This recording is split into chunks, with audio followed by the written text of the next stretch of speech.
When it comes to CKLW, this person, for some reason, has always loomed incredibly large for me in the context of the Big Eight.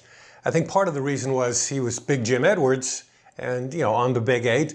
And he was one of the first jocks when they first launched the radio station as the Big Eight. And, turned it into this iconic thing that has kind of now lived on for 50 to 60 years, which is crazy in itself. Another reason is that he has done an enormous amount of things. He's been PD of some amazing radio stations. He has jocked at a whole bunch of great radio stations.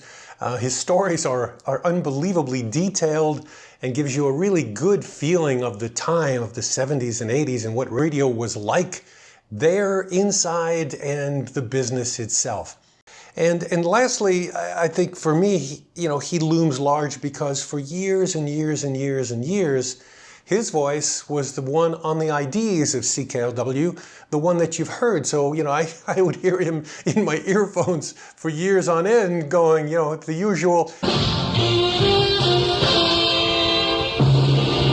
Ladies and gentlemen, the beat goes on. CKLW, the Motor City. I think you'll like his stories.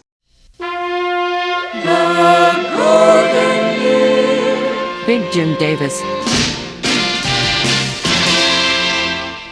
So let me just say, Jim, you must have super amount of points with Atlas van lines, I would assume. Actually, I have a lot of points with the trade magazines because my ad always said, tight board, no drifter. I don't know. That's fantastic. Buckaroos, this is Jim Davis, better known as Big Jim Edwards, better known as a whole bunch of different names, which we will get into. Because I'm sort of curious about when we were in New York, you used the name Bob Evans, which always reminded me of the Polish farm sausage that you could buy in Ohio. That's what I was going to ask you. It was an awful name. It was a terrible name. I don't know the reason. It was funny. I have one of the simplest names in the world, Jim Davis. Yeah. Davis is the 7th most common name in the country. It's really in the class with Smith and Jones and Brown. I mean, you couldn't get much simpler. So when I went to Detroit, I thought, well, I will be Jim Davis. And the program director at the time said, no, you won't, because there's another Jim Davis in town. He's on WXYZ, and so you have to be big. I followed remember all the Drake names had a first syllable first name and a 2-syllable second name. So it was Chuck Morgan. It was Frank Brody, Tom Shannon, Jim Edwards. They all had Mike Rivers, 1-syllable first name, 2-syllable second names. Oh, I didn't know that. Yeah. So I became Jim Edwards. Yeah. Let me tell everybody, for everybody watching right now, because I know a lot of you are in different parts of the world, you may or may not know who Jim is.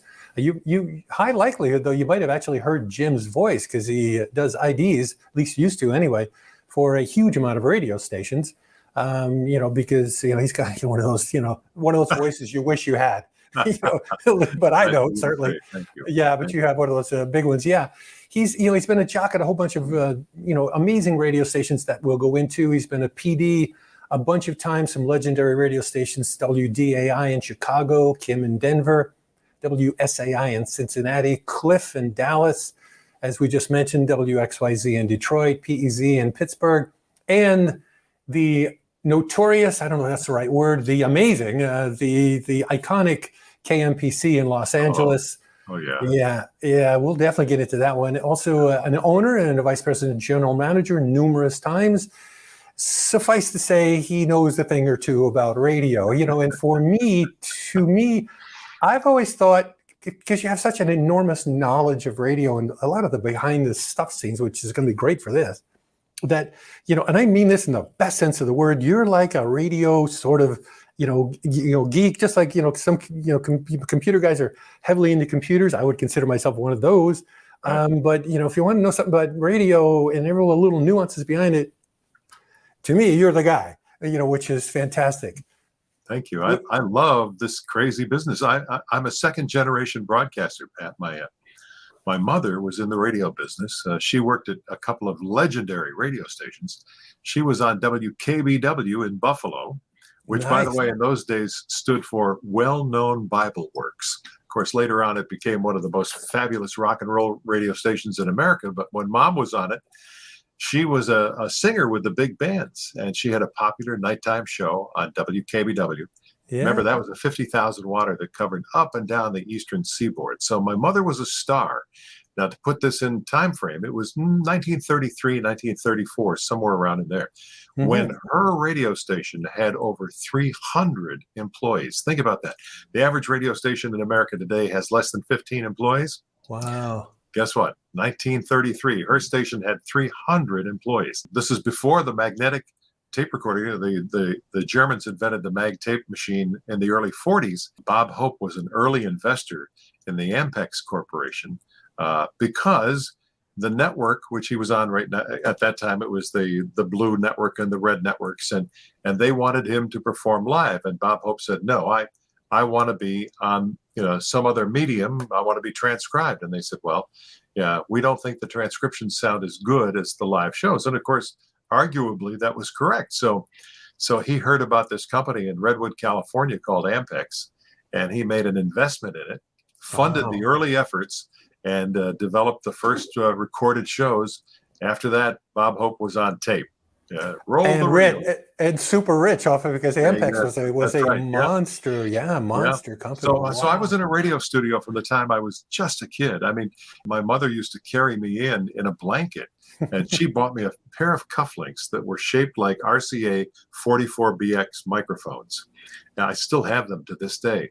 And, when the church service would get really boring, I was, hey, everybody, how you doing? I was talking in my cufflinks because I was going to be a star someday. My dad knew that I had some interest in this crazy microphone thing. So at an Army surplus store, Dad bought a pair of Army surplus headsets and an old carbon microphone. And I could talk into the microphone and I could hear myself in the earphones. Well, that was a lot of fun. I mean, I loved that because I was listening to the radio and I was hearing what the disc jockeys were saying, and then I'd say it back through the earphones.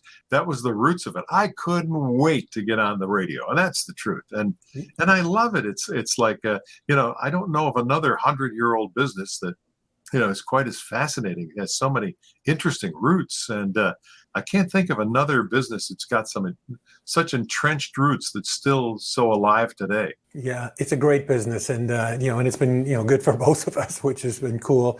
So you get into radio, you start jockeying, you start off in a little station, presumably in Cheektowaga, right by Buffalo. But I want to go back 2 steps. In New York State, you had to be 16 years old in order to work. I knew the disc jockeys, and they'd let me in, and I'd sit there, I'd do my homework at nighttime, then I'd pedal my bicycle home.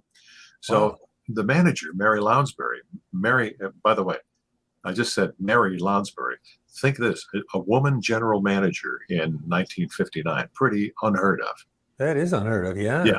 Yeah, well, unless her husband owned the place, yeah. No. She was, so anyway, 1959, she would kick me out of that radio station day after day after day. Kid, get on your bicycle. You can't stay here. This is a professional business. You must go away.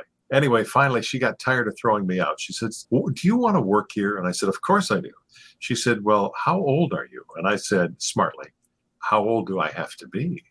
And she said, you must be 16. Well, I was a big kid. I'm 6'7". She said, I said, well, I'm 16. I wasn't, man. I was 14. I lied about my age. She hired me for 90 cents an hour and all the records I could steal. That was the minimum wage at the time in New York State. And I became Mac McGuire, the Live Wire. One of the many names along the way that I've had in Mac McGuire. It's actually not a bad name, No. That would be a great country name if you're in a country station. That'd be a great country. Yeah, that'd be really good. Yeah, it was a fun journey from there. I went after that to work for Lowell W. Bud Paxson, the inventor of the home shopping network. He was just a kid. He bought a radio station, and I did nights for him. Went to Syracuse, worked with the legendary Dale Dormand, who was the program director, and also Wendy Craig, who just passed recently. Wendy was the last staff announcer for CBS. He was the guy who every night said, and now the CBS Evening News with Walter Cronkite. That was he was my boss. Yeah. Went from there to WTRY in Albany, Schenectady, Troy, New York.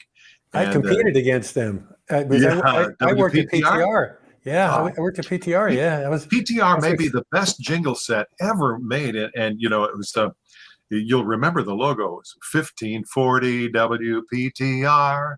mhm. Great Pam's jingles. I talked to Bill Meeks about those. Bill was the founder of Pam's, and he said it was the most difficult jingle to ever record because they couldn't follow. When you make jingles and you're a jingle company, you bring the band in, and whenever the call letters come, the call letters, they play what they call a pedal. There's a pedal note.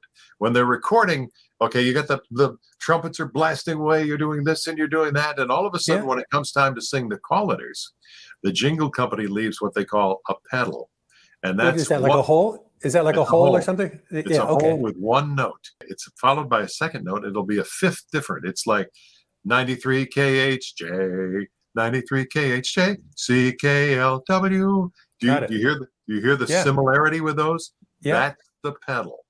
The pedal would have been out of tone. So they had to custom do every jingle for 1540 WPTR. Huh, How's that? wow. Yeah, that's interesting. That's so, that's how I picked up my name because I had a jingle already done. And, like in those days, if somebody had a jingle, they'd have 6 guys in a row with the same name. And, it was like the same guys doing a show, but it actually isn't. It's different people using the same name, which is kind of a bizarre, You know, thing. Yeah.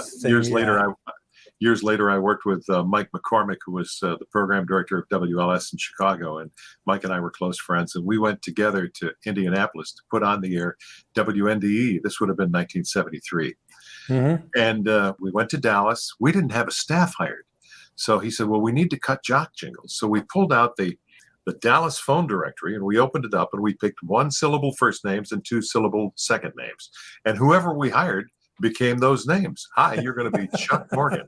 Hi, you're going to be Pat Berry. Hi, you're going to be Dale Summers. So, That's true funny. story. You asked me a little bit about WTRY, and the intense battle between those two great radio stations. Big time. Yeah. Boom Boom was on PTR with you, I'm sure. Yes, he was. Yeah, yeah. He was a weird guy, but a good guy. He was a really nice guy. He used to not to interrupt, but I'll forget this because if you keep going, I won't remember this. He would come in some days because he would buy. He did a ton of birthday parties for kids and bar mitzvahs and that type of stuff. On the weekends, and made a lot of money doing it. He owned a ton of land, throughout Albany and Schenectady, Troy area, mainly in Schenectady because he was growing at that time. And but he would come into the station sometime and he'd have he goes, "Here, you want a jacket?" And he'd hand me like an Air Force, surplus jacket thing. And he'd have like 50 of them in boxes. Wow. And he would keep trying them. Oh, this one fits. Yeah, that's good. Here, you want some motor oil? Because he'd buy these things in bulk, like a dollar store. He was like a human dollar store that he would take around to give out to people. I love it. He was, but he was neat. He was, he was boom boom. He was, he was what he was. Sorry to interrupt. There was a very intense battle between those two radio stations, and sure. Of course, they were always trying to one up the other. The second summer that the Beatles came to America, which would have been 1965, and let's face it, radio stations were on fire. Rick Sklar's book, Rockin' America, talks about how that summer WABC recorded a cum of 6 million listeners a week. It's the most significant number ever recorded by a North American radio station ever in the history of. Now, think about it this way. A New York City radio station today might have a cum of maybe 2.5 million. But in the summer of 1965, one single radio station had a cum of 6 million listeners. Just humongous. Yeah, so that probably was half of the city, because I'd say back then 12 million would have been the population of the metro New York area. Yeah, somewhere in that range. Yeah, wow, I think the five boroughs today are almost 20 million people, so it's grown, no question. Yeah. But yeah, it was a significant. Yeah, they had half the audience. No, wow. So anyway, when the Beatles announced they were coming to America in the summer of '65, both radio stations geared up and wanted to do an absolute. They wanted to one up each other, and so WPTR was first out of the barrel, giving away 25 tickets to see the Beatles at Shea Stadium in New York. Well, TRY topped it with 50. PTR came back with 100. TRY came back with 150. PTR came back with 200. And TRY came back with private jet to 7 cities to see the Beatles, to individual winners, plus 7 busloads to go to Shea Stadium to see the Beatles in concert. Wow, that's a... Can you imagine what the investment would have been to do that? They fought to the death. They really did. It was like, hey, they were in it to win it. And I love that. Yeah, that's like a game that that wish that people had that kind of passion. Yeah, nobody does that stuff anymore. It's just kind of like, okay, just survive. You get a certain amount to the bottom line, good enough. Let's jump ahead because I know you can fill in so much about CK. So, we're going to jump to Toledo and then, you getting, the call for CKLW. Because, I'll tell you, I've done a couple of these now. I've done Walt Baby Love, which and I did Gary Burbank. Everything was vague about time at CK, including me. It's hard to remember really specific things that are really super interesting, or maybe, I don't know, maybe I take it for granted or whatever. But I know you wrote a thing that I saw online, and it was like, wow, there's a lot of precise stuff about CK, which was great because, that's what I kind of wanted to do with this, is to give listeners who, were infatuated with the station and really loved it to know what was going on inside and how it was. And radio people, from that time who only heard about how it was. And that was almost always wrong. What they heard never actually was the way it was. I thought it'd be kind of good to just, this is the way it was from the people who were there. So let's jump to Ohio and to Toledo. Detroit is just up the road, and you get the call. Well, I was working for a company that was, the radio station was owned by a meatpacking company. Never go to work for a radio station owned by a meatpacker. Anyway, I was working with a fellow by the name of Ed Bush. You may know Ed. He had a talk show for a long time. Very successful talent, good guy. And he was doing middays on this little radio station in Toledo because he had been fired by Paul Drew. It would have been early 1967. Paul Drew was hired by RKO, which owned CKLW, but not the Drake organization. This is before the Drake organization by 6 months. Oh. So Paul Drew and Bill Drake had worked together at Wake in Atlanta. They knew each other well. Paul had kind of copied what he thought was a replication of the Drake format without getting into any violations. Mm-hmm. And he started in about March of 1967, and he started assembling a team. Ed Bush was one of those who got the hook. And so Ed came to work at my radio station in Toledo. And Ed said, geez, I know you're a rock and roll guy. Why don't you send a tape up to this guy, Paul Drew? I faked a tape in the production room. I made a rock and roll tape in the prod room, sent it up to Paul Drew. Never thought I'd ever hear back. I was out at the Ellington Aircraft Salvage Corporation, which is, I was flying a junk airplane. The fellow at the base said, Jim, you need to land that airplane right away. You got to call your wife. She says it's urgent. What's up? She said, Jim, she says, you won't believe what I just did. I said, what? She said, I picked up the phone, and this voice on the other end said, hi, this is Paul Drew calling for Jim Davis. And she said, yeah, and I'm the Easter Bunny, and hung up. I called Paul back, and he said, listen, I don't like your tape. He said, you sound phony. And I said, well, I am phony. I said, I faked it in the production room because we went middle of the road. I just wanted you to hear what I could do. He said, I don't care about that. He said, just do your regular show, send it up on the Greyhound bus. I'll meet it on the other end. This was Saturday evening. I was on the air. He called me on Sunday. He said, I'd like to have you in my office tomorrow morning. I was 2 hours early. The guard let me in. And at 8 o'clock, Rosalie Trombley came in. She was the switchboard operator, famous Rosalie, the girl with the golden ear, who I was honored to pay tribute to her recently in a nice little video. I think you've seen it. It's a great video. Yeah. So anyway, Rosalie and I became friends as I sat in the lobby. 2 hours went by. And Rosalie and I, by this time, I think we were playing mahjong. I don't know. We were certainly, we knew each other well. Paul, known for being kind of the white tornado, went through the lobby at the Herculean speeds and said, come with me, we're going to Detroit, over to East Grand Boulevard to the back door of what you know as the old Motown studios. Mm-hmm. And what occurred was almost like a drug deal. It was like the door opened, a person came out, there was a bag, and the bag came back into the car, and Paul said, you didn't see this occur. I said, what do you mean? He said, you're to tell no one about this. I said, okay. He said, I'm only telling you this because I assume you're coming to work for us. Whew. I remember those words to this day, Pat, like it was the most fabulous moment. I couldn't believe it. I was going to go work for the Big Eight. So anyway, I said, what's in the bag? And he said, it's the acetate of the Supreme's new single. And he said, we have a 12-hour leap on it. He said, WKNR won't have this for 12 hours. So in those days, we used to whisper. We'd open up the mic and we go, CKLW exclusive. Yeah. And we did that for 12 hours until, of course, Keener went ballistic and they ultimately got a copy of the record. But that's the kind of detail that Paul would go to. Now, I would also tell you that during that period of time, the Drake organization had come on board.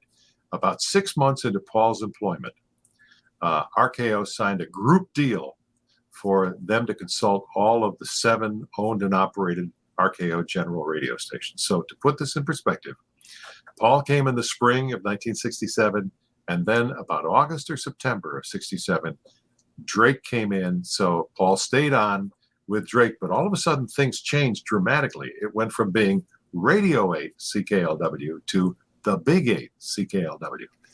Which is interesting. It's the only one of the RKO stations that didn't become Boss 8. All the rest of them were Boss Radio, but we were the Big 8. Yeah. So did this is all new to me. I was there for like the industry 15, hated 20 years. Yeah. No, I know that, and we'll go into that. But just for clarity for me and probably for everybody else, Drew takes it. He lights the station up. The new thing is the format and what's going on and the way it sounds, other than Radio 8 and Big 8, is it roughly sort of the same, or? I really never even knew that we were correct. We weren't Drake stations. We were Drew stations. I mean, it was like this guy dotted every I and crossed every T. I would say at that point he was despised in the radio industry because think about this. All of these old personalities who'd been on the air forever on these radio stations were being displaced by card readers. They used to call us, all they ever do is read the cards. Well, yeah, we did read some cards, but you know what? There was a lot of content. People forget about that if you were good, you were allowed more and more content all the time. Yeah. Paul was a guy who, like I say, he was an authoritarian figure. He insisted on perfection. And when I tell you that I worked for him for 4 years, and during that period of time, I watched 43 men, because they were men, fired by Paul Drew. Most of them were turntable operators. Remember, in Canada, we didn't have engineers. We had what we call TT ops. They were turntable operators. And Paul made it a habit of hiring frustrated disc jockeys, but they knew how to run a board. And man, he insisted on precision. And I'm going to give you an example of precision in just a minute. But Pat, I remember a day when there wasn't a layover that was quite right. The jingle didn't quite hit perfectly at the end of the hang on right there. For the people watching and listening right now, I know what it is, obviously. Explain to them what a layover is, because you just don't hear those in the industry anymore. And they're really, for you watching right now, if you do them on your radio station, although automation makes it harder, but they're really cool to hear. They're like, whoa, what was that? It just jacks the level up. Amazing. Anyway, go ahead. Explain what a layover is, and then keep going.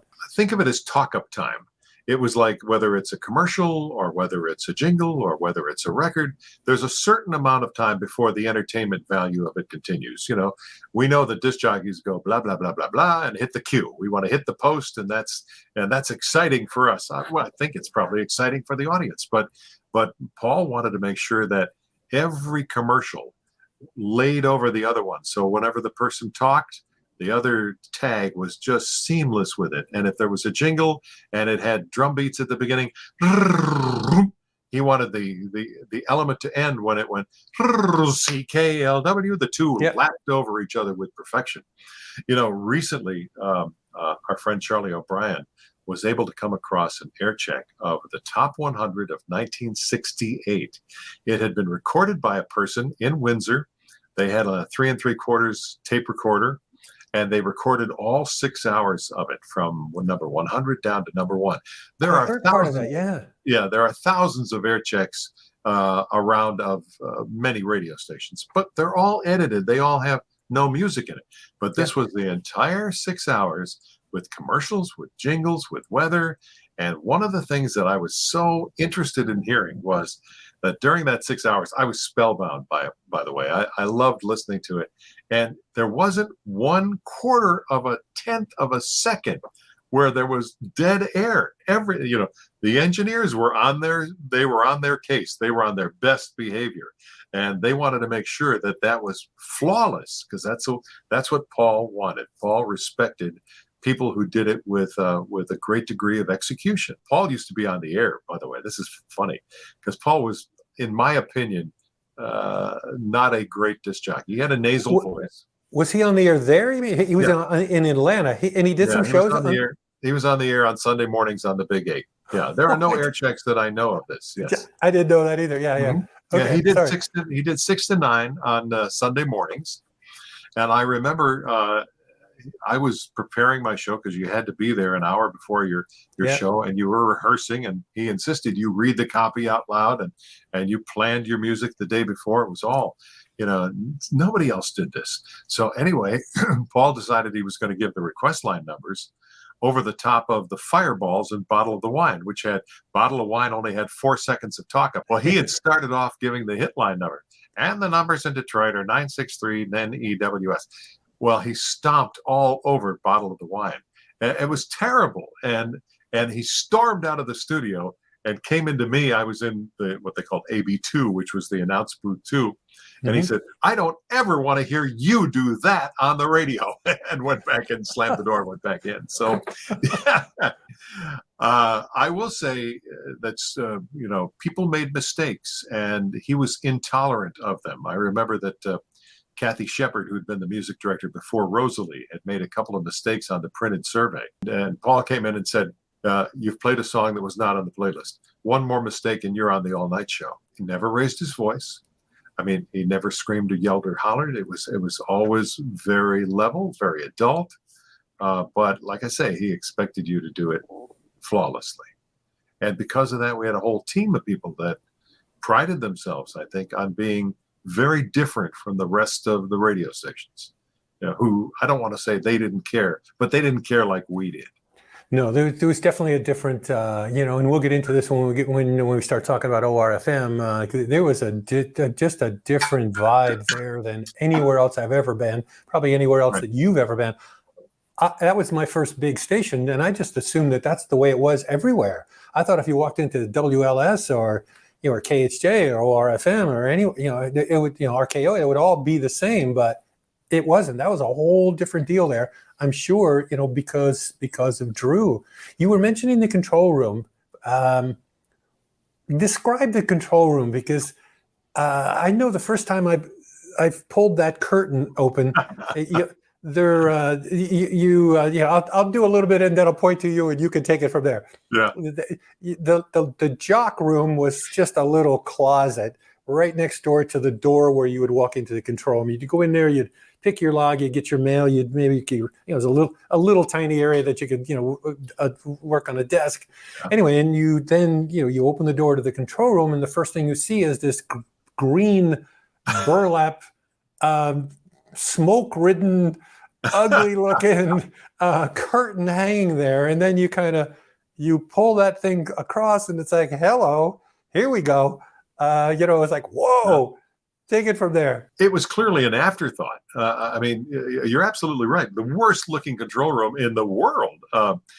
First of all, that building on Riverside Drive, it started off as a 48-lane bowling alley. That was what it was. And then, of course, later on, it became Channel 9. And there were 270 employees at that television station at one point. But radio was definitely an afterthought. It was one of those things where the real thrust was the highly profitable Channel 9. The radio studios were made out of cement block. And in order to get any essence of soundproofing at all, as you pointed out, there's this huge, big, thick, green burlap drape that was on a track. So you pulled this curtain around you to give you some semblance of acoustic treatment, which it really wasn't. Remember, this is long before the days of audio processors.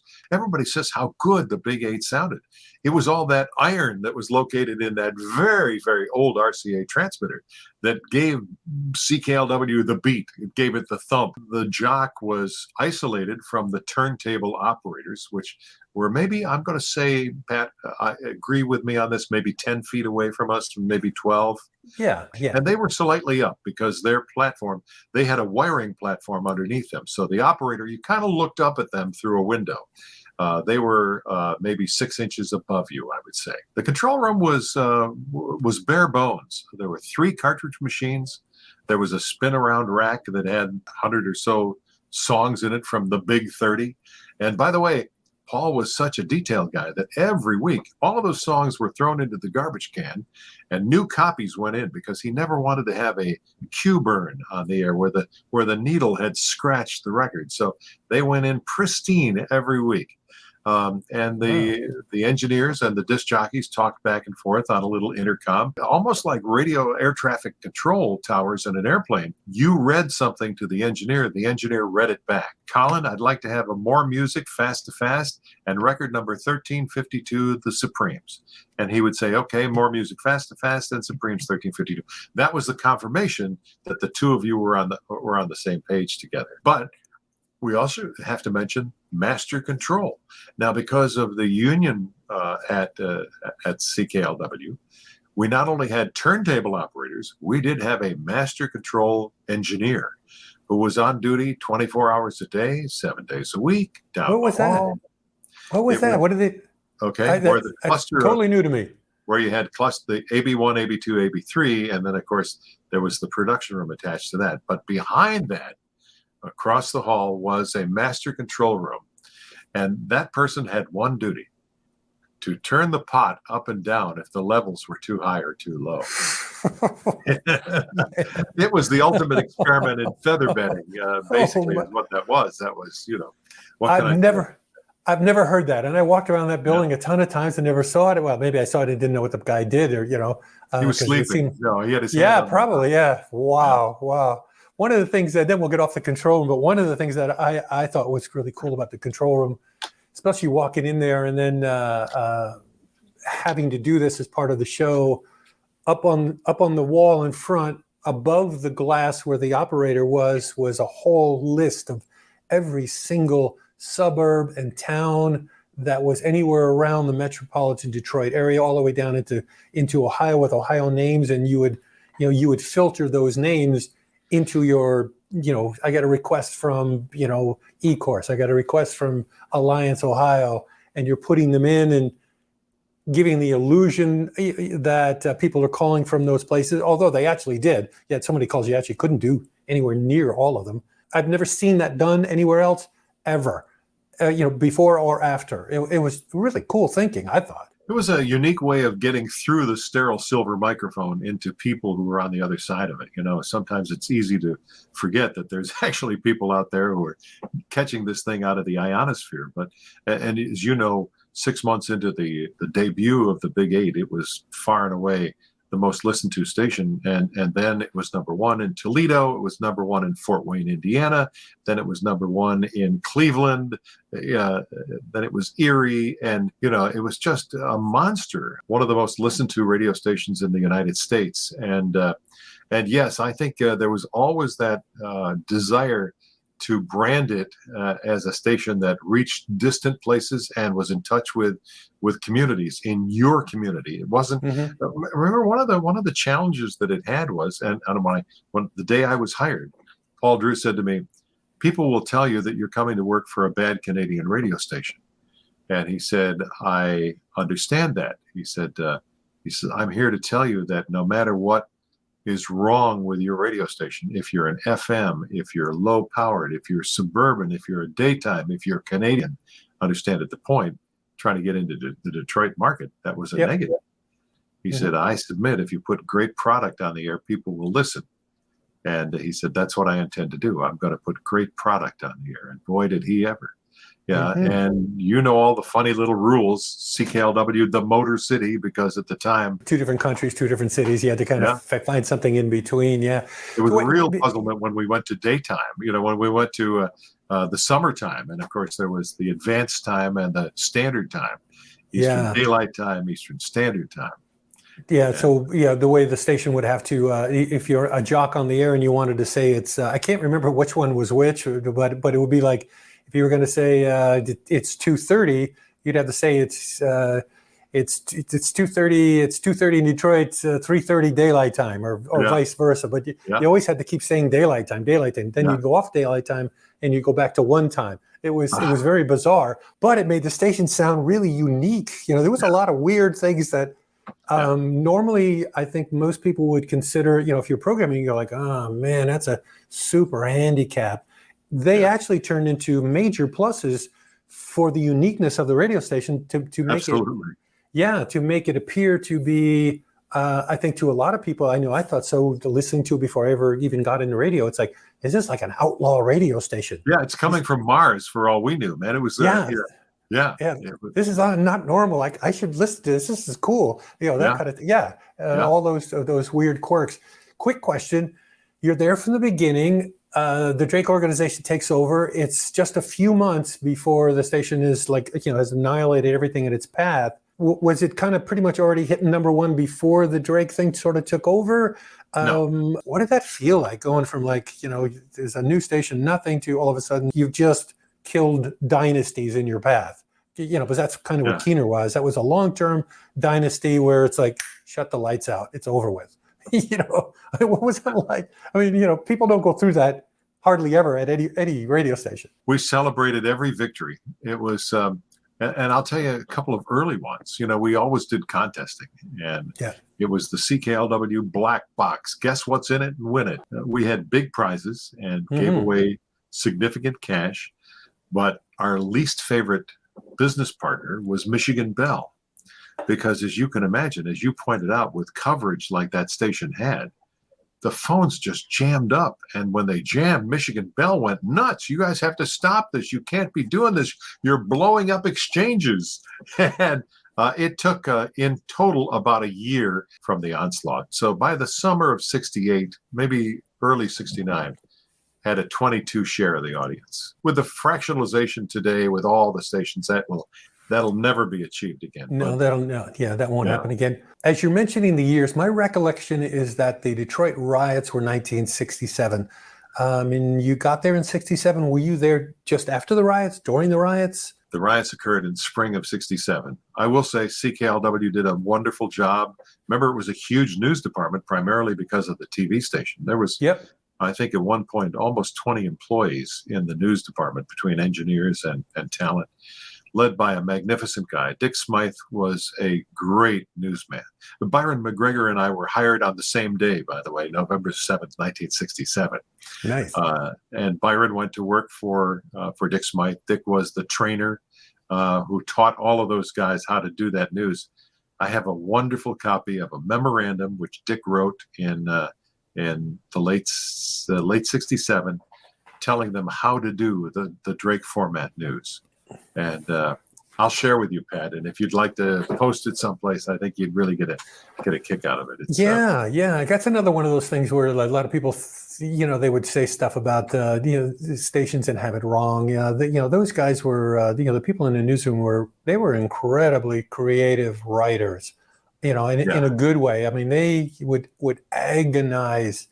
You're doing a newscast like every 3 hours. Like, it isn't like you're coming a morning drive every hour, but other than that, it's you have 3 hours to prepare, and and all the cuts are up on the wall. And the operators in the newsroom, as there was ops too, so you didn't have to handle anything. They're taking care of the mechanical stuff for you. You look up and you go, I got, street reporters have got these recorded interviews, things. I want this one, that one. So they had a lot of time. And instead of just, okay, whatever, do some stock writing, they agonized over every word. And, and to try to make it interesting for a regular person. When you think of people like Grant Hudson, the late Grant Hudson, who, he just had this way with alliteration. He could write these stories. I remember Byron told the story of a fellow who had climbed down inside an industrial vacuum cleaner and committed suicide. And the headline was, "Ferndale man sucked to death by a vacuum cleaner. That story next." And I thought, oh my God, only he could write that way. Or, Buffalo boy bashed and bruised, then strained through the grill of a Buick. That kind of stuff. Oh, it was just, people used to say it was yellow journalism. It was sensationalistic. And yes, it was. I mean, Dick Smythe, I remember clenched fists when he'd read the news, the blood vessels pulsing away. But, those guys, they were intense. And, oh, my God, they were good. I truly believe, and I was very humbled to work at that radio station, but I don't think the radio station would have enjoyed the success that it did if it were not for the fabulous news department. I think they don't get enough credit. Yeah, no, I agree. And, it's funny, there's a lot of the news people, just as an example, for people who maybe were not in the Detroit area, my news guy in the afternoons, when I was doing afternoon drive, there was Bob Lozier, who you would have watched on CNN for ages.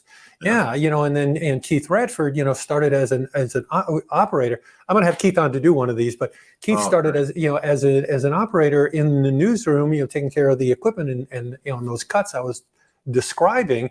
And then he got on the air, and then he moved on, and he was he was the grand news person of Buffalo for, 40 years before he just retired. I mean, he was on the ABC affiliate, Channel 7 there, and in Buffalo News Television. He's the guy. Boom, done. Same thing with Randall Carlisle, in Salt Lake City.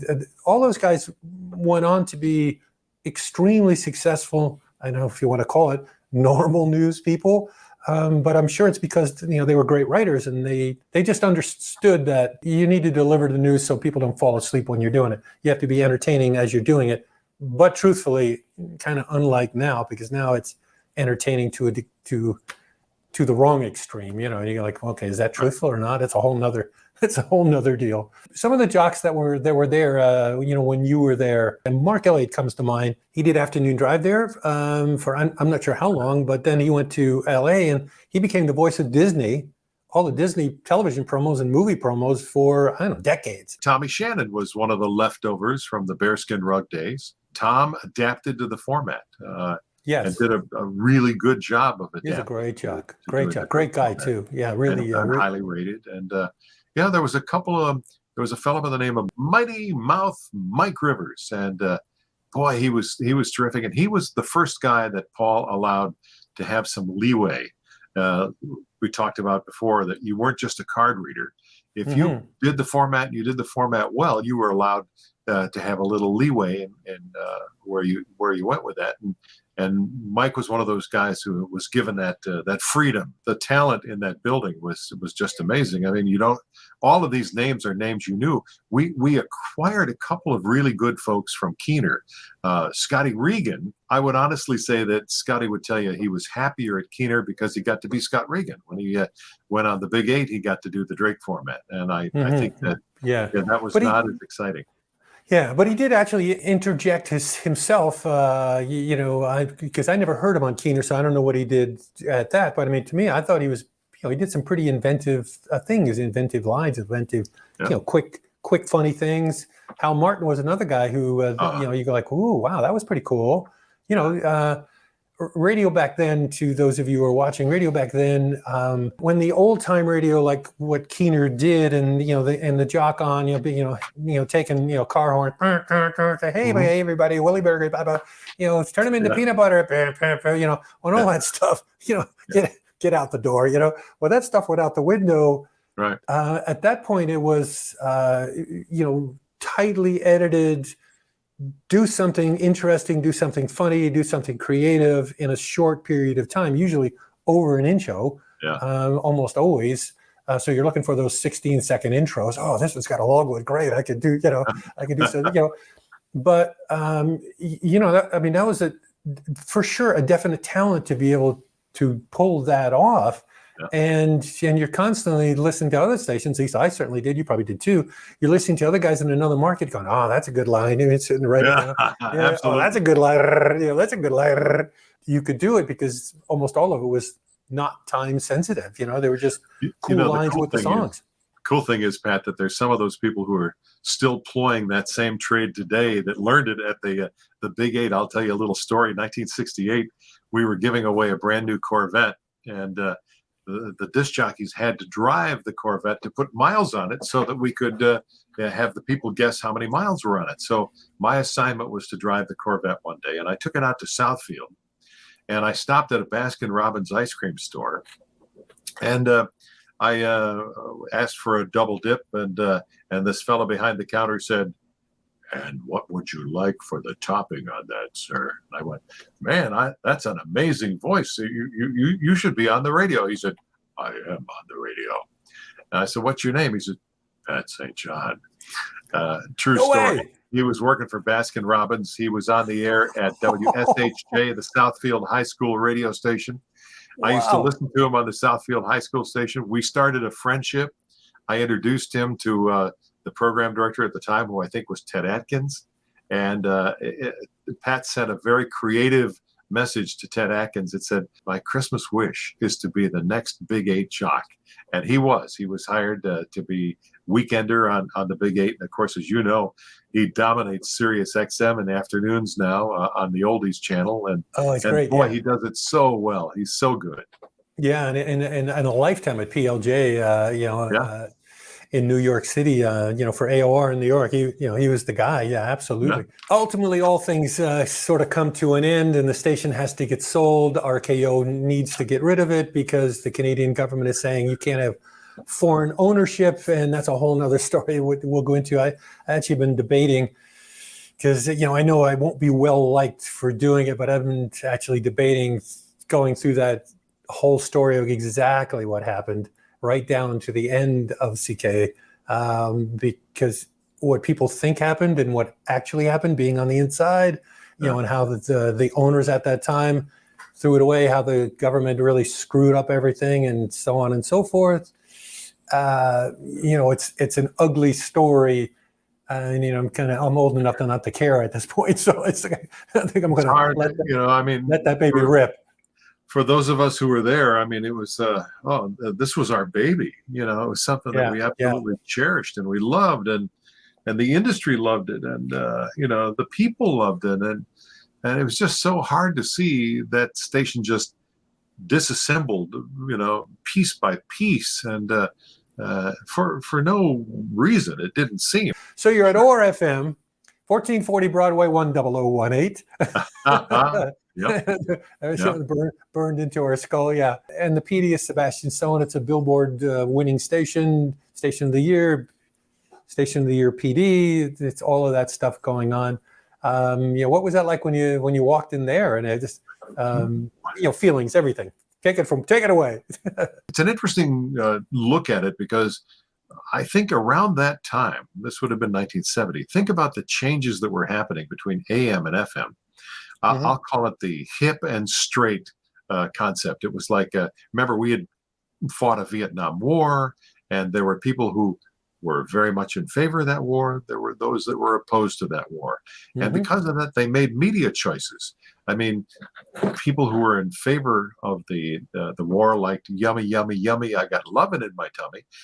People who were opposed to the war like side 2, cut 4 of the Fuzzy Snake album, and more than likely they were listening to underground stations. So it was a first branch. When you think about top 40, well, Barbra Streisand, she was a top 40 artist. Kenny Rogers, he was a top 40 artist. Brenda Lee, she was a top 40 artist. Yeah, and then all of a sudden you got this branch, top 40, which engrossed almost everything. Yeah. Well, now there was a branch. There was the hip and straight. And guess what? Never the twain shall meet. To this day, it's easy to play 60s oldies and get ratings. It's hard to play 70s oldies and get ratings. It's even harder to play 80s, because every one of those has a branch. Okay. You don't just like metal music. You don't like heavy metal. Maybe you like thrash metal, or you like speed metal, or one of the other many different branches now that are divided off of that. You know, you listen to Pandora, and there's probably 1,000 different radio formats on it, or Spotify, Yeah. and so I think even Sirius XM has probably got 300 channels on it, all diverse and different, all good, Yeah. but narrowcasted by comparison. It's not just a group. So ORfm, I think, was a station that was struggling to find its identity. Yeah, yes, it was a Drake station. It had this precision of playing Johnny Man jingles and upbeat jocks, and maybe all of a sudden those upbeat jocks didn't really fit. Sebastian Stone was a hip guy. He was definitely on the hip side of it. His wife was very much into astrology. And here he was, the program director of a highly successful radio station. And I don't think he was comfortable with that. I think that he would have much rather that the radio station had taken kind of a few FM cuts along the way, and had incorporated here's a nice tasty cut off of the Elton John album. Well, and we interspersed that. But it was funny. It was after coming from CK, which played nothing but hits, and then going to ORfm, which had a different slant. Granted, they were trying to look for the FM audience. Yeah. And Sebastian was, I think, he was a good programmer. I remember there was a note up on the board. I remember you talked about the cities that were posted on the wall at CK. At ORfm, there was a magic marker, and we would write. He encouraged us to write adverbs and adjectives on the wall. Here's a nice slice off of the new Stones album. It was like something you could grab at the wall to add more than the traditional pattern. Yeah, I don't remember ever seeing those in the control room like that. Maybe did it go on for a long time, or was that sort of I'm not sure. ended somewhere in the, yeah, it's interesting. I don't know. It was a station that was, I looked at it as a station was kind of lost. It was, they couldn't be like the other AM radio stations. At the same point, they couldn't be like the new breed of FM. So, yeah, I was sort of, I was thrilled to go there because, as a New Yorker, okay, you're going to New York and all of that stuff. And it was great to be in a battle with WABC, and ORfm was it was a really nice sounding radio station. But just walking in the door, coming from CK, it was like, ooh, man, this is a letdown, inside, sorry, but this is kind of, there's no comparison to the precision, to the excitement, to the, get up there and do something, you know what I mean? Yeah. Like here, you're up on the stage, entertain, take it, all of that sort of stuff. Yeah. And I also, but at the same time, I mean, to me, and probably a lot of this comes from, it's funny as you're describing Sebastian, and this sort of, it's tweaking me on one of the lessons that I did. It's really tough to program a radio station well when you don't like the music, or it's not really where you're sort of aligned to yourself, and if Sebastian was that way, or he was halfway there, because I knew he did work on other top 40 stations, but now he's in control, and you're going to lean toward your thing. I know when I got there and listening prior, like, before I ever even got in radio, I used to listen to that station, and now looking back at it, it sounded to me in today's term like that station was 50% classic hits, 48% hit top 40, right, and then about 1 or 2% album cuts, but the album cuts were of people of the Four Tops or other acts that were top 40 CHR hits. He didn't go out of, in other words, you're still in the realm of these are top 40 artists and all that sort of stuff. And then, and I don't know, maybe 5-6 months after I got there, which I think I probably got there in maybe October of 71. So somewhere in 1972, all of a sudden those extra album cuts started to turn into, it's like you're getting a fourth cut on a Moody Blues album, and you're like, well, what are you doing that? Because that doesn't even fit in with the other stuff. And then, so all of a sudden it's like you're kind of blowing up the format, and then, anyway, that's, that was one of the main reasons why I went back to CK, because I thought this is not gonna last. But then again, looking back, it's like, man, you were right to me as a programmer, and this is more like a kind of a programming lesson. Agree or don't agree? Yeah, great to get your sense of this. Looking back, it's like the station was the only FM radio station playing top 40 hits, the only one, the only radio station playing top 40 classic hits, Right. the only radio station on FM playing R&B hits. Right. Because WWRL was an AM station that, I don't know, barely covered, 1/10 of New York City probably. So it's kind of like you're covering three formats, and you're on FM, which already gives you like 10 steps up against the AM stations. It's just a matter of time. Why would you leave that format? And they did. CBS FM took their place. Yeah. And and they're still smoking a log. If we were going to make a chocolate cake, Pat, we would find all the right ingredients, and we would put those right ingredients inside that cake, and we would bake that cake, and it would be terrific. And the next time we'd make the cake, we'd make it exactly the same way, time and time again. There was no reason to change the format of that great radio station. It was working the way it was. Yeah. I know that you were very, you were very vested in being an input into the changes that occurred with it later on. And it seemed like those ideas were rejected. I wrote, the Drake organization, after I was in Detroit, and I said, to me, if you really want to, smoke, and if you're going to be in trouble with, which they were, the course to go is to turn into a full-blown urban station, or be like CK. Either take it, be like CK, which is, I don't know, a straight ahead top 40 white radio station, really leaning into R&B, or go full-blown urban. Right. And I got shot down like, no, why would we do that? That's crazy, blah, blah, blah. I don't know. 4 years later, the station turns into That's exactly what they did. WRKS with new owners, and has a huge, monstrous success story. Sure. And at the time it made sense because there was no FM R&B station on the air.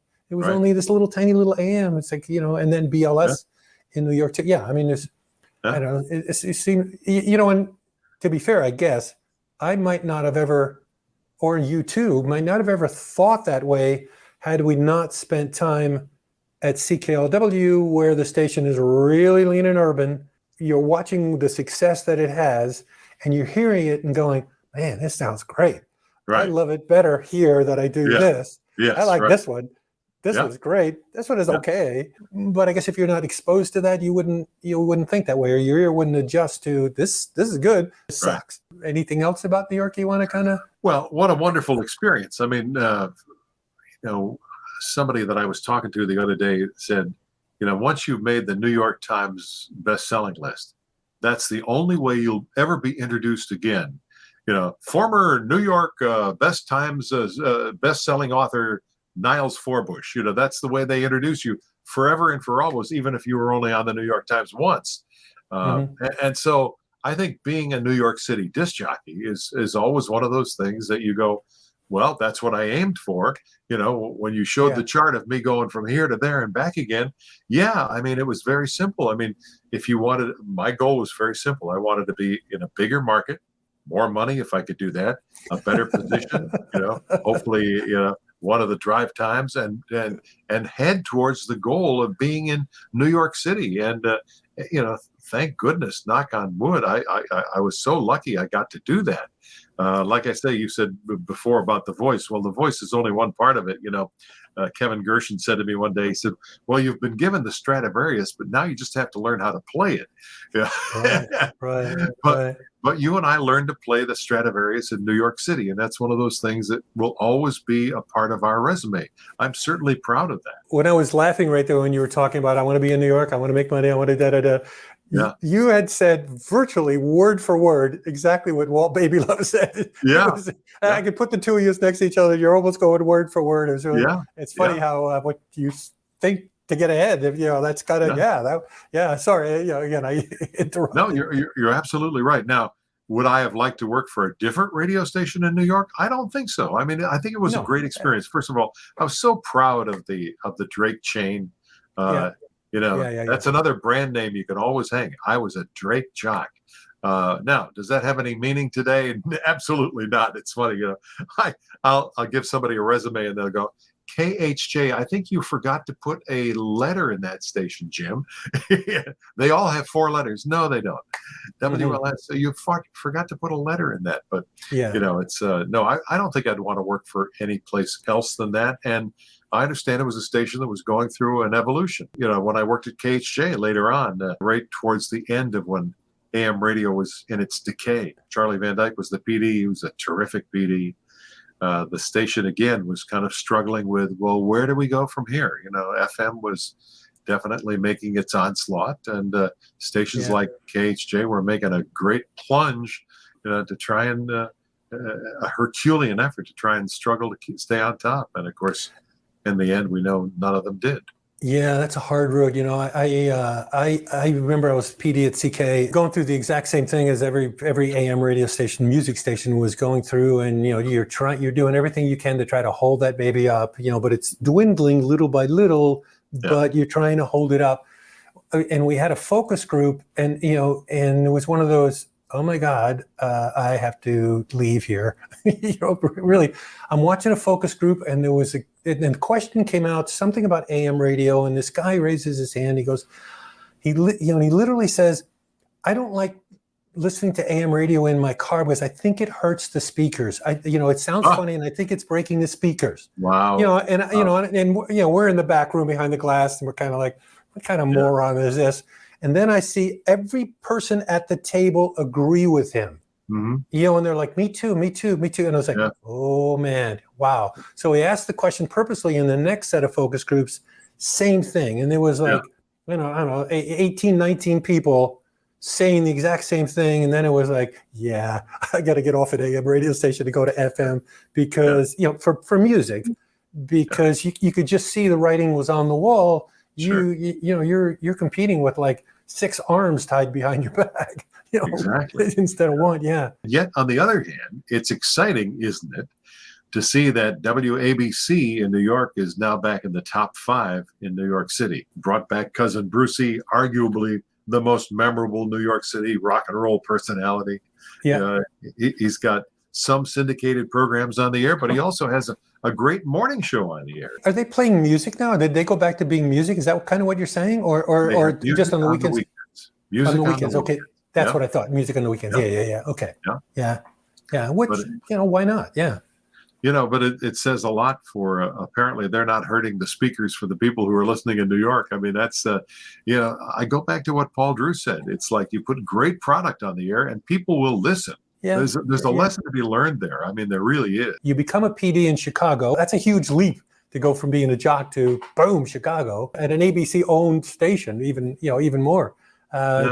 Take me through that. You walk through the door, you get hired, all that usual stuff.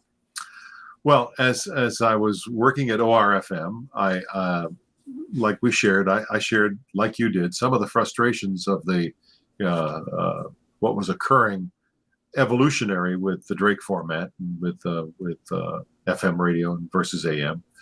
And I shared with my wife, I'd come home and I'd say, geez, this is just not going in the right direction. I am really frustrated. She'd say, well, what do you want to do? I said, I'd like to fix it. I could program that station. And she said, well, how would you do that? I said, well, I'd write a book.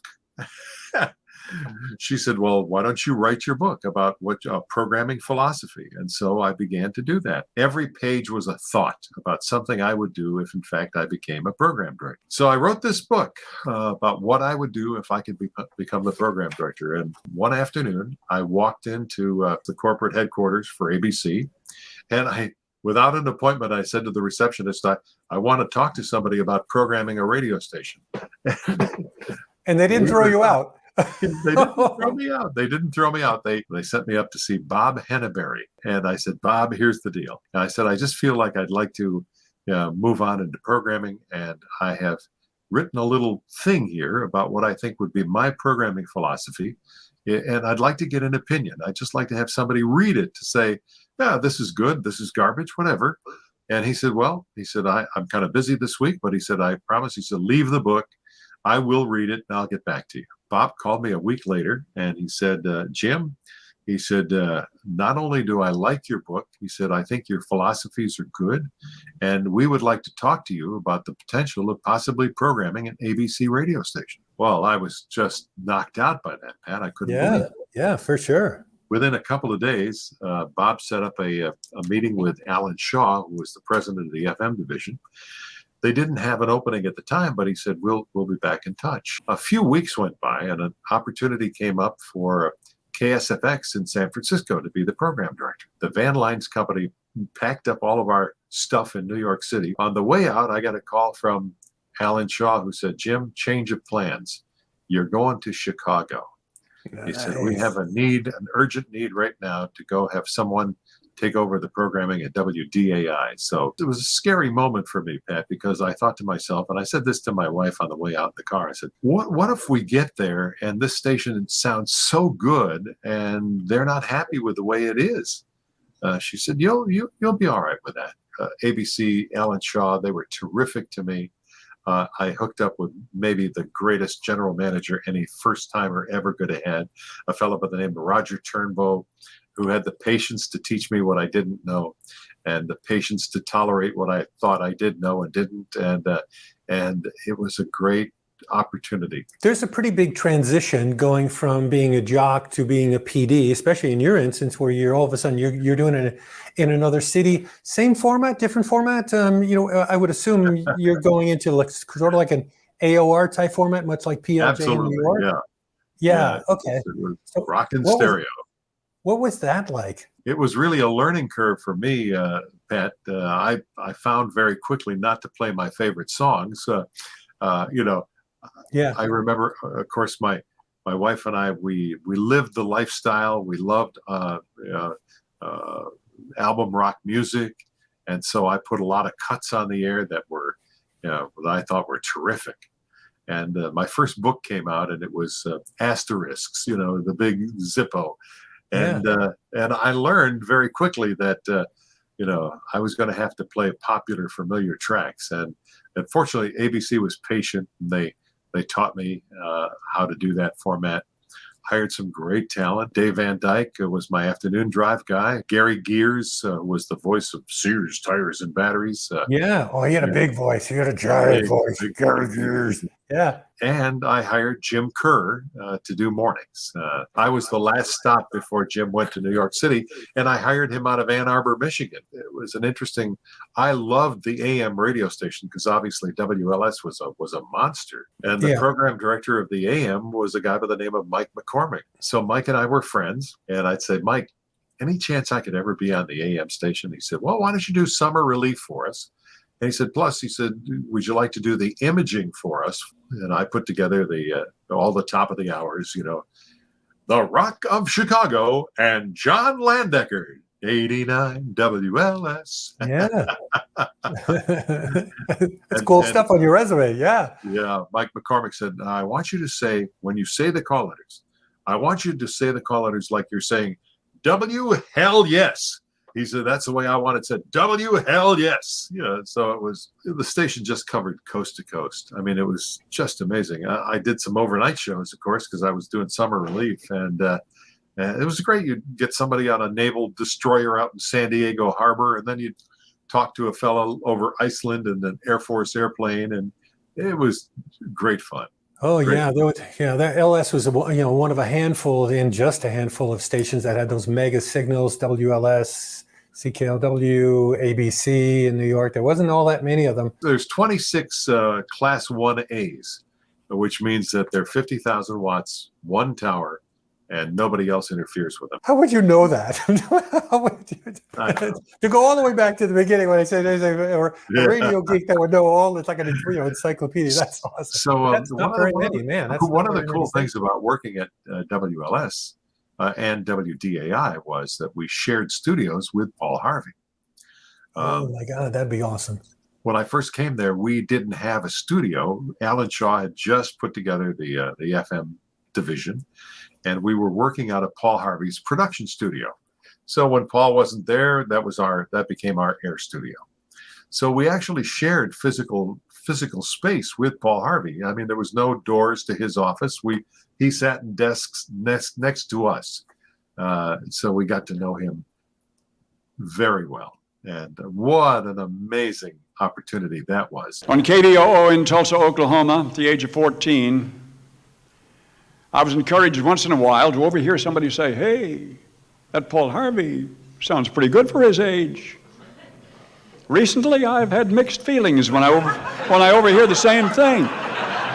Paul Harvey used to come into the office, 3:30, 4 o'clock in the morning. He had a favorite newsstand in Chicago where he would stop and he would buy a whole bunch of newspapers. He would come with a stack of newspapers and set them out on his desk. And then he had a little pocket X-Acto knife. It was shaped like a nice pen, had a knife in it. And he would read these pieces of paper and he'd take his X-Acto knife and he'd go, take that little news article, set it on a pile. And then after he had all of these little pieces of paper, he'd throw away the newspapers and he'd take the old yellow newsprint. Remember the teletype machines used to have yellow newsprint. He'd take a sheet of newsprint, roll it up in that old Royal typewriter, and he would type at the top, who, what, where, when, and why. The 5 W's, who, what, where, when, and why. He would literally type that at the top? He would type that at the top. Wow. And then he'd take that story and he'd read it, and then the fingers would start to go, and every story had the who, what, where, when, and why. Oh my God, that would be priceless. One of the coolest things, Pat. Yeah. Remember, this is the early days of coast-to-coast transmission. Now, from Chicago, that signal went to New York, and then it went around through telephone lines out to California, down through Texas to Florida, and back to New York, and then to Chicago. And Paul Harvey had it installed on his console that there was a little switch that the engineer could flip, and all it proved was that the circuit was complete. So Paul would start to talk. Hello, Americans, this is Paul Harvey. And the engineer would flip the switch, and about a second later, you'd hear, hello, Americans, this is Paul Harvey. And then you knew that the circuit was complete coast to coast. Very cool. Wow, what an awesome, yeah. Was he a nice guy? Was he, I assume he would be, yeah. Just a sweetheart. I mean, he, whenever I would come in, it was like, come on in, Jim, sit and talk. It was, he was not aloof at all. I mean, there was nothing. Yeah, and he had great loyalty. His engineer, when I was there, had worked with him 20 some odd years. And they were just good people. He was not only an amazing talent, the way he would deliver stuff, one of a kind, but man, he was a great writer too. Yeah. With the now the rest of the story and those things. I mean, wow, incredible. There was a football game about 5 years ago, the Super Bowl, where Dodge Motor Company had taken one of Paul Harvey's early speeches to the farmers, and they edited it down into a 90-second television commercial. So it's called So God Made a Farmer. And on the 8th day, God looked down on his planned paradise and said, I need a caretaker. So God made a farmer. God said, I need somebody willing to get up before dawn, milk cows, work all day in the fields, milk cows again, eat supper, then go to town and stay past midnight at a meeting of the school board. So God made a farmer. God said, I need somebody willing to sit up all night with a newborn colt and watch it die, then dry his eyes and say, maybe next year. I need somebody who can shape an axe handle from a persimmon sprout, shoe a horse with a hunk of car tire, who can make harness out of hay, wire, feed sacks, and shoe scraps, who planting time and harvest season will finish his 40-hour week by Tuesday noon, and then pain in from tractor back put in another 72 hours. So God made a farmer. God said, I need somebody strong enough to clear trees and heave bales, yet gentle enough to yean lambs and wean pigs and tend the pink-combed pullets, who will stop his mower for an hour to splint the broken leg of a meadowlark. So God made a farmer. It had to be somebody who'd plow deep and straight and not cut corners. Somebody to seed, weed, feed, breed, and rake and disc and plow and plant and tie the fleece and strain the milk. Somebody who'd bail a family together with the soft, strong bonds of sharing. Who would laugh and then sigh and then reply with smiling eyes when his son says that he wants to spend his life doing what Dad does. So God made a farmer. He tugged at your heartstrings every day with just great finesse. What a wonderful broadcaster. Just meeting him in Chicago is worth the price of admission, much less being Yeah. the PD at the ABC FM and all of that. And then you ended up in Los Angeles at KMPC, which for those of you, I mean, how do you describe that radio station to people who are younger right now? It was a middle of the road music station probably at the time, or was it talk? Was it music at the time? Music, yeah. Yeah, okay. But picture every game show host that you see on TV or television star in some sitcom or something. Just picture those people and then just scoop a bunch up and throw them on a radio station. You know, that was the air staff. They're all radio was like an afterthought, pretty much. I'm not really, but you know what I mean. Yeah, Their main income has got to be this other thing. What's running through your head when you walk through the PD here? It's like, really? Well, my good friend Michael O'Shea was the fellow who hired me for programming at KMPC. He was the national program director for Golden West. Now let's describe Golden West. Interesting. You know, Gene Autry had been a movie star, the singing cowboy. Yeah. He'd made lots of movies. He was a kind, gentle man. He was one of those guys that I'll tell you, Pat, if you wanted to work for the ultimate employer and this guy had fame, that was kind of an afterthought for Gene. He was just a guy who vested in the product. I keep going back to this product thing, and I believe that all of these answers to the questions of success have a lot to do with product. You want to know what's right or wrong about your station? Ask the public; they'll gladly tell you. Mm-hmm. He believed he called his station the Station of the Stars. In fact, he had a studio for every one of his air talent. There were 7 studios for the 7 personalities who were on the air at KMPC. His wife at the time, whose name was Ina, she's deceased, and he remarried, but he was married to Ina forever. Ina was an interior decorator, and once every year, Ina would come to the radio station and meet with the air talent and go, okay, wink, we're going into the next year now. Last year, we did kind of a straw theme in your studio. There's some nice chairs I'd like to have you look at. I was thinking maybe we could change this countertop and make it blue. Here's some plans that I had. What do you think of these?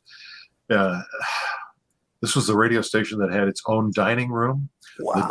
the Gene Autry dining room. When you brought a client in, they went to the Gene Autry dining room where the station chef served you a nice lunch on china that had Gene and Ina Autry's name emblazoned on it. I mean, and Gene was there with us. I mean, it was like, you're welcome to come through Gene's office.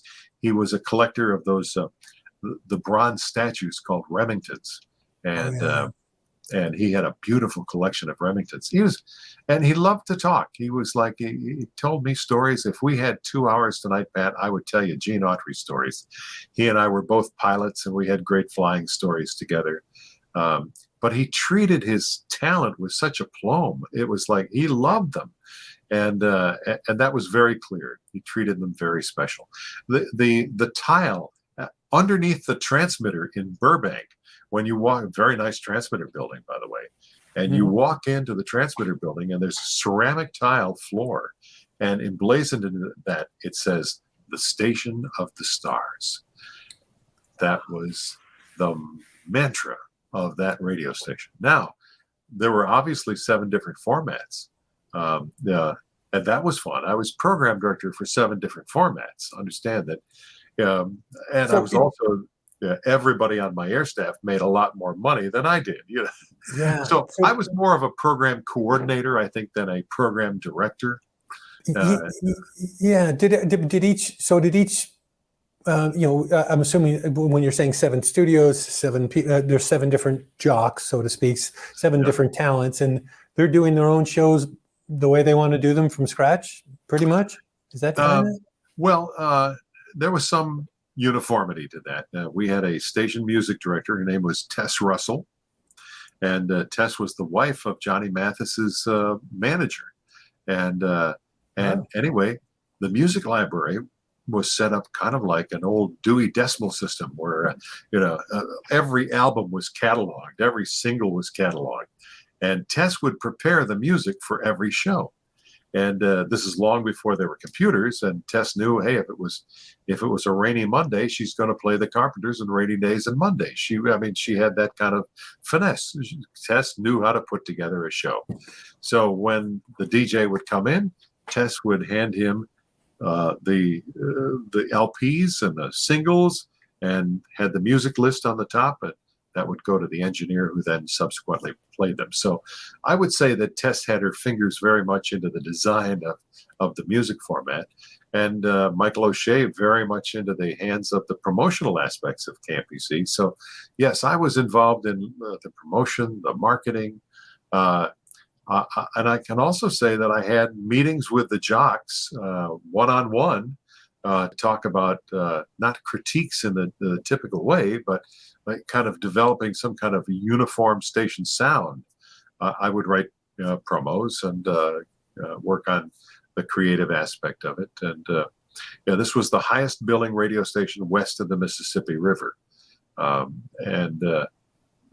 It was at one point, of course, we had the California Angels, we had the Los Angeles Rams, we had the basketball Bruins and the football Bruins, heavily into sports.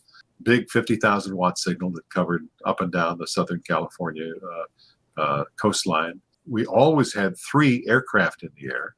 We had 15 people that worked in a traffic information center. There was a Bell Jet Ranger in the air. There was a Cessna Cardinal in the San Fernando Valley. There was also Gene's personal plane that frequently was in the air.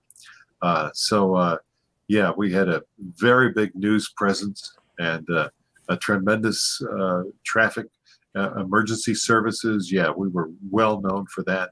Yeah. I mean, they must have made an incredible fortune with that radio station in order to be able to do all that. I mean, just, because one pays for the other. Holy, I had no idea about any of that. Wow, 7 studios. No, that's crazy. One of the really delightful parts of that for me, Robert W. Morgan was my morning guy. Yeah. And he and I had come from similar roots and had respect for each other. He was kind enough to realize that I'd done Drake in Detroit, and so we would meet together.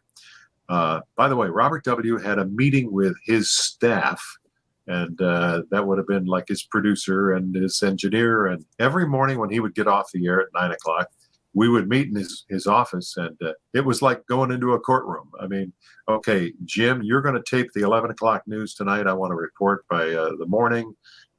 Kevin, you're going to watch Channel 9, and then we're going to go through the Chase's calendar of events so we know what's coming up during the next week. We'll plan some remotes. And then after that, Robert W. every day would go to a little diner in Burbank. And the reason that he would sit there was to get the ambiance of what the public was talking about. Water cooler talk, I guess. He would see what they were playing on the jukebox, see what people were talking about. He'd talk to people sitting at the counter next to him, and that became the themes for his shows. He was, like I said, you want to know what's right or wrong? Ask the public; they'll tell you. He was such a research guy. Yeah. That's stuff that you, I mean, I've been in radio now for 50 years. I've never heard any of that stuff. I got to ask you about this because, I did Gary Burbank, and you probably know, obviously Gary's idol was Gary Owens, Right. Hence the, Burbank, California, and Gary, that's how he got that. You're like, the boss of Gary Owens. What was that like? Like, what kind of a guy was he? How was that? Just, take us through that. Ladies and gentlemen, tonight NBC, the Not Bad Crowd, proudly presents the 100th Rowan and Martin's Laugh-In. And me, I am Gary Owen. With these words, for those of you at home celebrating your 100th anniversary, you better take it easy. Boy, that's a good question. It's probably the most asked question. People say, well, what was it like working with Gary Owens?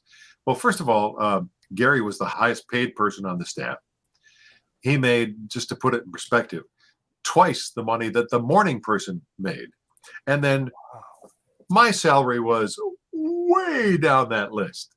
But Gary earned every penny of that. Tell you an interesting story about Gary, Pat.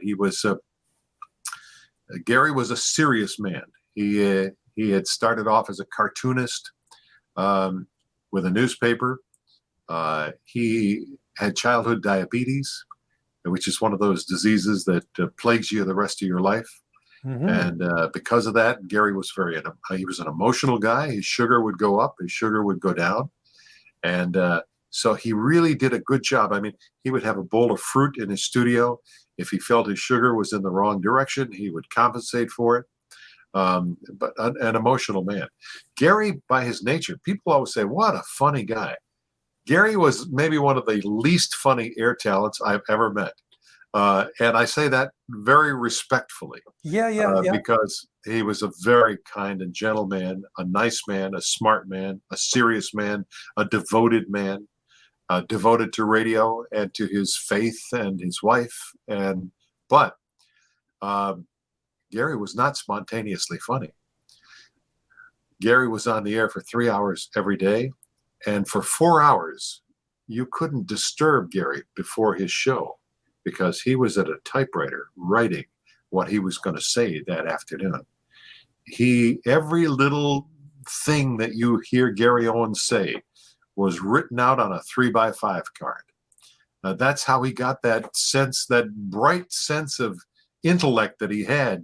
You know, he would laugh, he'd come up with something funny and he'd type it and he'd read the card out loud, we'd hear him. And it was like he broke himself up. Yeah, he was so smart.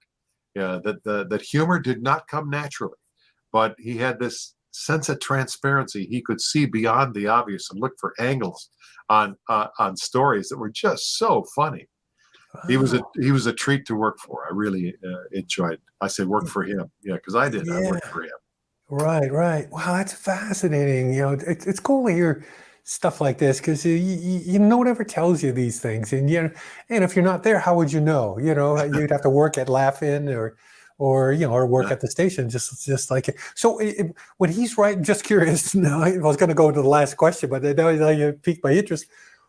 When he's writing for those 4 hours, and you're saying, and then during the show he's reading it, is he reading the whole show word for word, or is he ad-libbing a little bit in between, or hardly at all? I would say there's very little spontaneity. He was one of those people that believed in planned, prepared organization. Yeah. A lot of the good ones were that way. Yeah. I know Don Imus and also Larry Lujak. Larry used to refer to it as planned dishevelment. It was like, on the air, it was like, well, little Tommy, what are we going to do now? Oh, I don't know. But every word of that had been thought out in advance. Planned dishevelment. I like that. It sounds like they're always shuffling papers. And to some extent, Gary had that same thing going. He was believed. There was a sign, by the way, I'm just going back. WLS had a sign on the wall that said, "Make it pop." P-O-P. Planned, organized presentation. I was like that. And that's how Gary was. Gary was very structured. The good ones always are. The amazing part about this is, these air talents that, they don't have to go to 8 years of college to be terrific. They just have to realize that 90% of them are mediocre. So all they have to do is work a little harder, and they can be in that 1 or 2% that makes a lot of money. And those people are dedicated. They really are.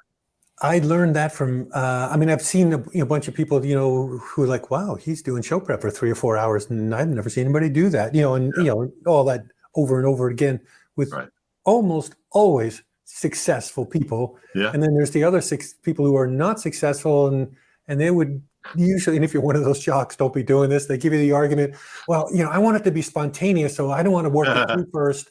I don't want to go through because, that way you get the real thing coming out. It's like, you might want to work that through 5-6 times sometimes, and see what the good spontaneous is versus the bad, and throw the bad out, and, and then do all of that sort of stuff. But at CK, when Dick Purton was the morning guy, I hope I can do this justice and get the actual wording, but if not, you'll get the idea. He's doing the show from 5 a.m. to 5:30 to 9 o'clock in the morning, and then he's done. Yeah. But then he and Tom Ryan, which was working with him, they would always hang over and, work in the production studio, taking the bits and stuff and cutting them up for the next day's show from stuff that they were recording during the show. Because they would work on, one set of toggle switches were on the air, the other set switches were going the other way, and they're recording the entire show for the next day, and then they'd hack it up and talk into it and set it up and all that sort of stuff. And they're usually there till like 1-2 o'clock in the afternoon. So there's somebody walking in at 5:30 and leaving at like 2 o'clock. And, that was pretty foreign to me at the time as a music jock. And I walked into, I was just kind of threw it away as a joke and say, hey, Dick, wow, you guys are here at 2 o'clock. And again, man, you put a lot of hours into it. He goes, let me tell you a story. Uh-huh. He said, if I walked up to you and I said, here's the deal. I'm going to give you the deal of your lifetime. You are going to make more money than you know what to do with. You are going to have people love you that you don't even know. You're going to be able to go to restaurants and they won't allow you to pay. You will be able to go to shows and they won't allow you to pay. They will be sending you tickets. You will make more money than the President of the United States and you'll have an amazing life. But here's the downside, and I don't know if you want to do it because so many people won't do this, but here's the downside.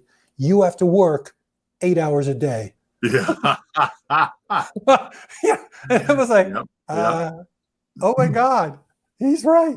Oh, yeah. honest to God. It was like, that was one of those life-changing moments for me in radio. It was like, man, he's so right. Because we only, typically do 3-hour shift. You're doing another hour prep, maybe another hour and a half at home, max.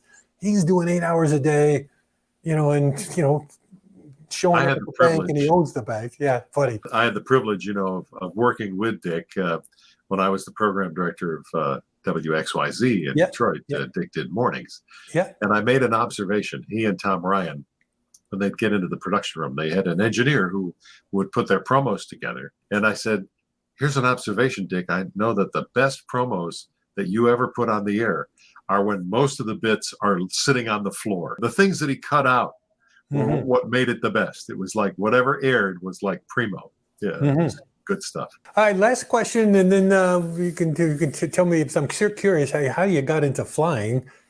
Actually, you know what? Let me ask you about the flying first, and then I'll ask you the last question.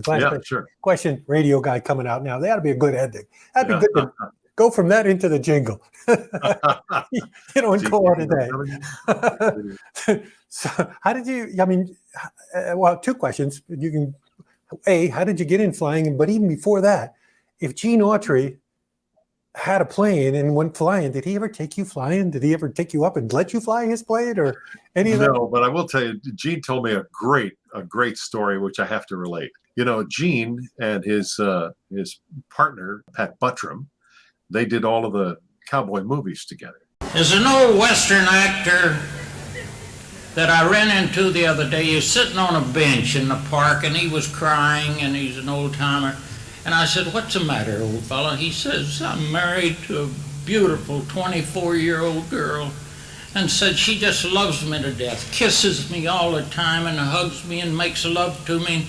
Said she just is so wonderful, she can't wait. When I come in the house, she just tears my clothes off and makes love to me and all. And I said, well, what are you crying about? And he said, I can't remember where I live. Pat was lifetime buddies with you. And always played the dummy kind of. It always played like the slow, dim-witted guy. But obviously he clearly wasn't. Yeah. Yep. So they had both worked at WLS in Chicago. They were on the Barn Dance. That's the roots of Gene and Pat Buttram. They earned extra money aside from the Barn Dance by going out. They would be on, they'd go to dances. They'd go to places where they could earn extra money, picking and singing. And so anyway, because Gene had the airplane, he had an old air coupe, a very rudimentary little airplane. And he and Pat would take the air coupe and they would take their guitars and they'd go way out in the hinterlands of Illinois where they could get barn dances. They could make extra money. They could make a lot of money because he had the airplane. So he and Pat had played till 2 o'clock in the morning somewhere in western Illinois. And they got in the airplane and they were heading back to Chicago. And all of a sudden, the weather turned bad. And before you know it, it started to snow. Now, this is not an airplane that's supposed to go in snow. And then before you know it, they got into ice. And the windscreen in front of them started to be covered with a sheet of ice. And Gene said to Pat, Pat, this might be our last trip. He says, I don't know. He says, this is not looking good. He said, we know Chicago's out there, but all they could see was this blur of lights in front of them. They couldn't see where they were going. So Pat reaches down underneath the seat. Now this is a little airplane that's got a sliding canopy where it slides back. There's that full force of 100-mile-an-hour wind above them. Wait, so hang on, is that like taking the roof off a convertible when you say slides back? Yes. So you can stick your hand out and now the wind's on you. Okay, Yep. got it. Yep. Okay, sorry, but Pat reaches underneath his seat and he pulls out a bottle of vodka, uncaps it, takes it up above the screen, pours it on the windshield, and all the ice goes boom. They de-iced the airplane with the alcohol. And there was Chicago, and they landed safe and sound. Now, how's that for a Gene Autry story? Wow, that's awesome. That's a true story. Told to me directly by Gene. Wow. Anyway, I got started. My mother hated airplanes. We were on vacation in the Adirondack Mountains, and there was a little guy who had a Piper Cub on floats, and he was giving rides. I think it was $3 for a ride in the Piper. And I watched him take off and land on the lake. It was an amphibious.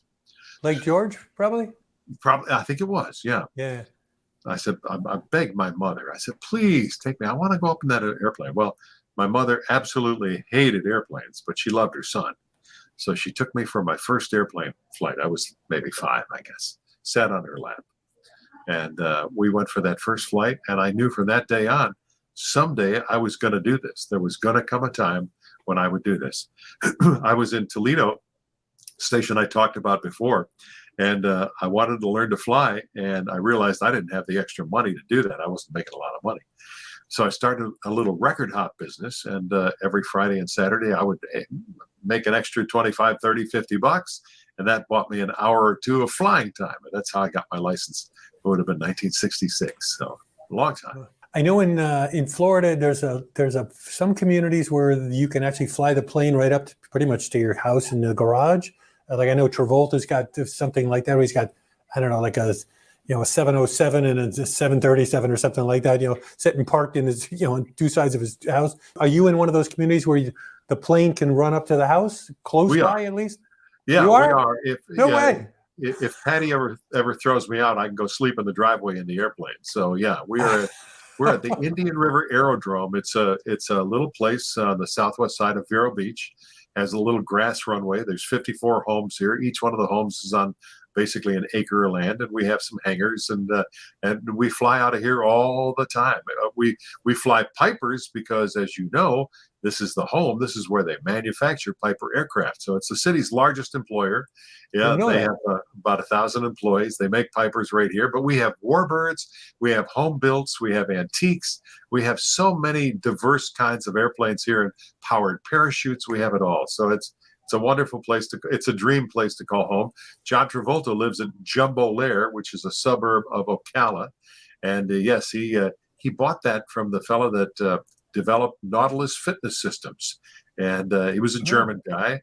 He wanted to be able to fly from Ocala to Germany. So he built this 7,000-foot long runway, which Travolta owns today. So that's the story. Last radio question before we hit the jingle and go and call it a day. Okay. You have been a jock on the air at a whole bunch of really great radio stations. You have been a PD at a bunch of really great stations. You have been a GM and an owner, partner thing. Of the 3 jobs, if money wasn't a concern, you're just going for I love this, as opposed to the other 2. Which one would it be? I'm curious which one you'd say. Oh boy, that's a triple banger there, Pat, because I liked all 3 of them. I have to tell you, I love being on the air. However, I also want to say that I realized that what are my own limitations? I was not going to be Dick Burton. I wasn't going to be Gary Owens. I wasn't going to be Robert W. So I was one of those middle ground people. No matter how hard I worked at it, I didn't have the gift. I had the Stradivarius, but I hadn't taken the lessons yet. Now, in programming, on the other hand, programming, I absolutely love programming. It's planting seeds and watching it grow. And I think that's the most rewarding thing you can do. I'm such a product person. I just believe so much in investments into the product. Let's talk about general management. Some people say that's the easiest job there is. On the other hand, you don't always have complete control because unless you're the owner, you become the compromise between the ownership and the people who work with you and for you. I love the programming. Now, let me also say it's the most dangerous part of that because many times if the ratings go up, you get accolades. If the ratings go down, you're finding a new gig. It's one of those things where you got to stay on your game, just like Paul Drew making those segues perfect. You have to take it very seriously. And if you do, I think the rewards are there. That was mine. I of all the things, and I've done all three also, and programming to me was the one because I always equated programming to you're actually still doing a show. It's a 24-hour show. Yeah. And you're like manipulating the other people to sort of entertain pieces that you're laying out. Absolutely true. I love the PD thing, but it's neat. Before we hit the jingle, I thank you so much for this is great. for doing this. I'm going to point at the op and do one of those deals. Like there you go. Do. Yeah. But thank you. I really appreciate it. It's been great, and look forward to getting this baby up on YouTube and let everybody see it. Thanks, Jim. You and I have been friends for so many years, and it's so we talk every once in a while on the phone, but this is so different. And thank you. Yeah, it's great. Yeah, thanks for doing this. Yeah, it is totally my pleasure. All right.